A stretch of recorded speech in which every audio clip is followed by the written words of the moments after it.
देखिए, ये बड़ा संगीन अपराध है जो पुलिस के द्वारा किया गया है, क्योंकि पुलिस का काम है जनता को सुरक्षा देना और सरकार के मनोबल को कायम रखना।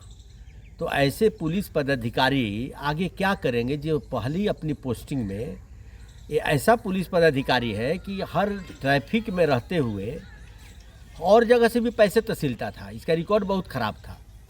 दूसरा, इसको कोई पावर नहीं था कि 10:30 बजे जा कर के सिविल ड्रेस में जो डीएसपी और उसका बॉडीगार्ड जा कर के पार्टी करने वालों से उलझे और अपना परिचय भी नहीं दे और सीधे गोली मार दे। ये पूरी घटना में 4 मिनट लगा है, पूरा सीसीटीवी फुटेज में आ गया है। तो ये तो संगीन अपराध है। तो सबसे पहले तो सरकार को, डीजीपी को इस पुलिस अधिकारी को सस्पेंड करना चाहिए था, जेल के अंदर करना चाहिए था। जब तक इस सलाख के पीछे नहीं जाएगा तो जांच कैसे होगी। एक आम आदमी मर्डर केस का चार्ज लग जाता है तो उसको जेल में भेज दिया जाता है। ये तो सीधा मर्डर किया है, तब तक ये जेल में नहीं गया। तो क्या पुलिस के लिए कानून अलग होगा, आम आदमी के लिए अलग होगा? ये सरकार, डीजीपी और पुलिस पदाधिकारी किसी को नहीं भूलना चाहिए कि ये सब जनता के लिए है और इनका जो पेमेंट होता है, जो पैसे लेते हैं जनता के टैक्स से इनका तनख्वाह दिया जाता है। और ऐसे अधिकारियों को अगर सरकार और पुलिस बचा रही है तो ये घोर क्राइम है। और जो जांच में अधिकारी लगे हैं, अगर वो इसको संगीन अपराध को सही ढंग से नहीं करते हैं और गलत केस करा रहे हैं, वो भी गलत है।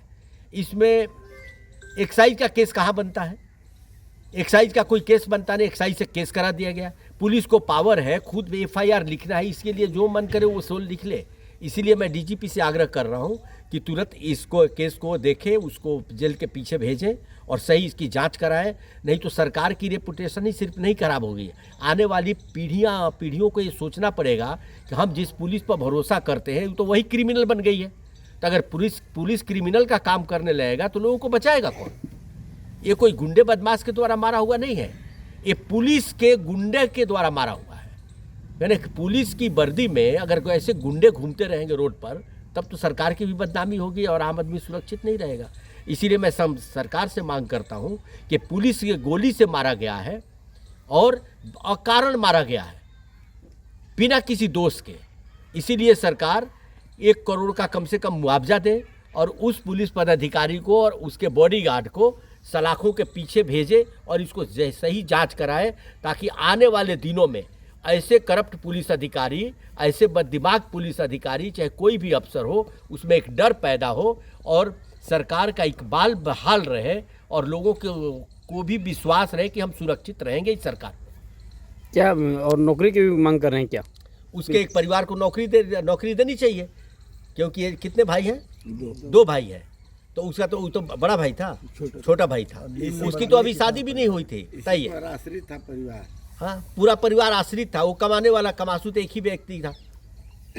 हाँ, पिताजी बूढ़े हो चुके हैं तो परिवार चलाएगा। ससाराम की धरती पे इस तरीके के एक वर्दी के रौब में हमारे डीएसपी साहब, हमारे भाई बादल सिंह की जो निर्मम तरीके से गोली मारकर हत्या करते हैं, तो इस बात को आप समझ लीजिए कि जो कानून का जो रक्षक है वो भक्षक बन गया है। और उसके बाद जो है, चलिए ठीक है, घटना हुआ, हमारे जो पीड़ित परिवार है, तमाम ज़िले के ज़िलेवासी जो है एसपी साहब पे, डीजीपी साहब पे न्याय की जो उम्मीद है, जो आकांक्षा है, वो लगाए हुए थे। लेकिन एक लेटर निकलता है और लेटर में साफ जो है इस बात को जो है लिखा जाता है कि जो आदिल बिलाल डीएसपी साहब है उनको तत्काल पुलिस मुख्यालय जो है बुला लिया गया। भैया, मर्डर हुआ है, हत्या हुआ है, किसी के घर का जो है चिराग उजड़ा है और आप उस हत्यारे को वापस जो है मतलब बुलाते हैं, पुलिस मुख्यालय में योगदान दिलाते हैं। ये कौन सा कानून व्यवस्था है? इस भारत देश में एक देश, एक संविधान, एक कानून है। तो फिर वो मर्डरर है, वो हत्यारे हैं, तो उनके गार्ड को और डीएसपी साहब को जो है हमारे एसपी साहब क्यों नहीं अरेस्ट किए? जब सब कुछ जो है केस का उद्भेदन हो ही गया है तो फिर इसमें लीपापोती क्यों की जा रही है? तो इस बात को हम कहना चाहेंगे कि भीम आर्मी और आज़ाद समाज पार्टी बशर्ते जो है हम लोग कानून को सम्मान करते हैं, ज़िले में लॉ एंड ऑर्डर का पालन करते हैं, लेकिन यहाँ पे बादल भाई के जो गुनहगार हैं, जो उनके हत्यारे हैं, अगर किसी को जो है बचाने के जो है प्रशासन दुस्साहस करेगी तो हम लोग जो है चुप नहीं रहेंगे और रोहतास के इतिहास में ऐसा हम लोग जो इनकलाब लाएंगे कि इसका जो है खामियाजा इस डबल इंजन की जो सरकार है उसको भुगतनी पड़ेगी। इस बात को समझ लीजिए कि जो ससराम से जो आग की लपटें, जो चिंगारी जो उठी है वो पूरे रोहतास के विभिन्न सुदूर गाँव में पहुँच गई है। न्याय के लिए, इंसाफ के लिए 9 तारीख को हम लोग आगाज किए हैं, ऐलान किए हैं। इस भ्रष्ट जो व्यवस्था है, ये भ्रष्ट जो प्रशासनिक महकमा है, उसके विरुद्ध में हम लोग जो है 9 तारीख को गोलबंद हो रहे हैं। हमारी मांग है बिहार के मुखिया हमारे नीतीश कुमार जी से, आप बोलते हैं कि ये तो जो है सुशासन की सरकार है, कहाँ आपका है सुशासन? एक पीड़ित परिवार जो है न्याय के लिए पानी गिरा रहा है, आंसू गिरा रहा है। इनके आंसू अगर आप पोंछ नहीं सकते हैं तो आप इनको न्याय दिलवाइए। और ऐसे जो वर्दीधारी जो आपके व्यवस्था है और जो आप अफसरों पे आप छूट दिए हैं कि आप जो दलाली करो, किसी गोली मार दो, तो ये जो बर्दाश्त हम लोग नहीं करेंगे। आगामी 25 के चुनाव में आपको वोट की चोट से ये तमाम रोहतास की जो जनता है वो बताने की काम करेगी कि केवल जो है बादल भाई की ये मामला नहीं है, मामला न्याय की है। आप सुने होंगे कि दावो थाना में जो है, मुझे लगता है कि एक ही दिन दावो थाना में जो है अरुण जी की हत्या हुआ और उसके बाद जो है भाई बादल की हत्या हुआ। तो इस बात को आप समझ लीजिए भाई कि पूरे शाहाबाद में, पूरे बिहार में, क्या गांव हो, क्या शहर हो, हर तरफ जो है हत्या, मर्डर, चित्कार, बलात्कार, लूट, ये सब आम बात हो गई है। जब से एसपी साहब नए आए हैं, थोड़ा सा हत्या पे, क्राइम पे विराम लगा था, लेकिन फिर जो है जिले में जो है चालू हो गया। तो एसपी साहब से हम निवेदन करेंगे कि आप जो है, आपसे बहुत उम्मीद है, जो परिवार ही नहीं पूरे रोहतास की जो आवाम है आपके ऊपर जो है काफ़ी आकांक्षा लगाकर देख रही है कि न्याय मिलेगा, इंसाफ मिलेगा, लेकिन इंसाफ कहाँ आप दे रहे हैं? तो एसपी साहब आपसे आग्रह है, निवेदन है कि आप जो है इस परिवार को जो है आप न्याय दिलाइए, वरना उसके बाद अगर न्याय इंसाफ नहीं मिलता है तो हमारा जो संवैधानिक अधिकार है, हम सड़क पर उतर के और लीगल तरीके से हम लोग आंदोलन करने को बाध्य होंगे। द्वारा भी और माननीय मुख्यमंत्री जी के द्वारा मैं ये कहना चाहूंगी कि जो भी इस कांड में लिप्त हमारे प्रशासनिक पदाधिकारी हैं और अभी 9 दिन हो गया, ऐसी कौन सी जांच प्रक्रिया है जो अभी तक चल रही है और जिसमें एक कातिल के विषय में हमें पता है कि वो कातिल है लेकिन उसकी गिरफ्तारी नहीं की जाती है।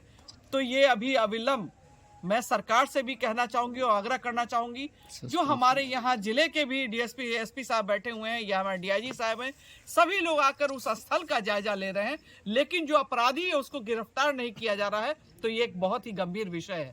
तो मैं कहना चाहूंगी अपने माननीय मुख्यमंत्री जी से कि अविलंब अपने द्वारा आदेश देकर उस अपराधी को गिरफ्तार किया जाए और स्पीडी ट्रायल में लाकर उनको जो भी सजा एक मर्डरर की होती है, जो एक हत्यारे की होती है, उनको दी जाए। और परिवार जो आज इनका एक कमाने वाला लड़का जिस पे आश्रित पूरा परिवार था, उस परिवार को मुआवजा दें और उस परिवार के जीवन और पालन पोषण के लिए सहायता सरकार करे। यही मैं सरकार से आग्रह करती हूं, ताकि उस परिवार का जो जीवन यापन है, बूढ़े माता पिता जी का कैसे देखभाल हो सकेगा, इसकी चिंता सरकार करे। यही मेरा आग्रह सरकार से भी होगा और माननीय मुख्यमंत्री जी से भी होगा।